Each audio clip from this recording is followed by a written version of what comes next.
সকালবেলা ঘুম থেকে উঠে ব্যালকনিতে এসে দাঁড়াতেই এই যে এনাদের সাথে দেখা হয়ে গেল। এদিকে রুমে ফিরে এসে স্নান টান করে এই যে ঘরের পুজোটা করে নিয়েছি। এখন যাব একটু মন্দিরে, কারণ আজকে শ্রাবণ মাসের দ্বিতীয় সোমবার, তাই যাব বাবার মাথায় একটু জল ঢালতে। এই যে বেরিয়ে পড়েছি হেঁটে হেঁটে। আজকে আর মেয়ে সঙ্গে যাওয়ার বায়না করেনি, তাই আজকে ওকে ঠাম্মির কাছে রেখে এসেছি। আর এদিকে আমি আর বর দুজনে মিলে বেরিয়ে পড়েছি মন্দিরে যাব বলে। আর মন্দির যেহেতু খুব একটা দূরে নয়, তাই দুজনে মিলে হেঁটেই বেরিয়ে পড়লাম। আর এই যে মন্দিরে পৌঁছেও গেছি, আর এদিকে ভালোভাবে পুজোটাও দিয়ে দিয়েছি। এখন মন্দিরে একটু দাঁড়িয়ে তারপর আবার ফিরে যাব।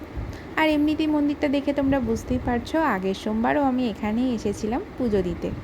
আর শিব ঠাকুরের যে কোনো পুজোয় আমি এই মন্দিরেই আসি।